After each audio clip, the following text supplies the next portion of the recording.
All the hype was, I alluded to a few moments ago, was Junto Nakatani going and fighting Takuma Inoue. The winner of that fight, obviously, if Junto won that fight at least, would go fight Naoya Inoue, one of the biggest fights you could make in the boxing world. That's now scratched. Inoue is now off the table, and so now we have to look at is the fight that I just said I want to see. Junto Nakatani, unified bantamweight, Seiya Tsutsumi. That's the biggest thing you can make. That is the second best guy to say in that division, and I would love to see Tsutsumi versus Nakatani. Absolutely would be a great show right there you want to see there. And ultimately, your attempt should be to go for undisputed. That's what I want to see.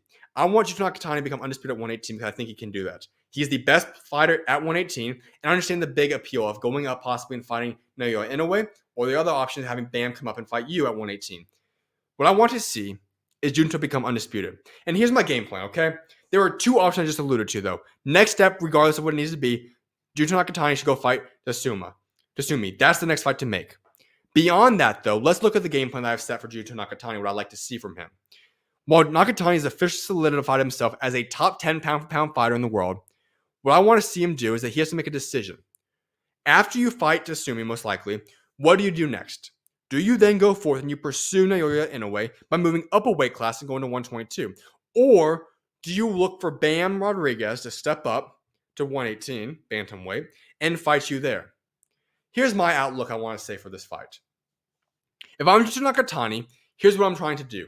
I fight Tsutsumi, I beat him. You're going to then try going for undisputed at 118 if that can be done. If you can't get it done realistically, then you say, okay, I just beat Tsutsumi, I already got 2 belts now at 118. I'm ready for the next step up. I don't want Inoue yet. No, not that right now. Because let me be honest with you guys. Naoya Inoue would destroy Junto Nakatani at this point in time. The reason I say that is because Naoya Inoue is already better than Junto Nakatani in my opinion. On top of that, Inoue already weighs more. He's already more accustomed to 122. And if anything, Naoya Inoue could also move up a weight class. It'd be moving up a weight class to a guy that's already better than Junto Nakatani. Not the best situation for him to go and fight in today. So wait a little bit more time for that fight. Bam Rodriguez. He's the guy that I think pound for pound is better than Junto Nakatani. I think Bam Rodriguez is number 6 pound fighter in my opinion, right behind the 4 undisputed guys, Dimitri Bivol. I could easily say him and Bivol could flip-flop as well. That would be huge though, because while Bam is better pound for pound, Bam also weighs lower. He's going to be the one making the weight jump up to you. If you get the Bam Rodriguez Junto Nakatani fight, you can make a debate that would be just as big, if not bigger, than Naoya Inoue, depending on the marketplace you're in. If you're in Japan, we're not debating that one. If you're in America, Junto's already fought a few times in stateside in the West, and you've had the opportunity now where Bam obviously has predominantly always been in the West, and out here in America, that could be a huge fight you could do in multiple locations. So worldwide, that could be a bigger appeal potentially, right? However, go for undisputed. Go to Tsutsumi, undisputed possibly at 118. If you can't get undisputed after you fight Tsutsumi, bring Bam up, do a mega fight somewhere in America, and you do Junto Nakatani, Bam Rodriguez. At that point in time, saying he beats Bam Rodriguez, then you decide at that point, am I ready to go fight Naoya Inoue?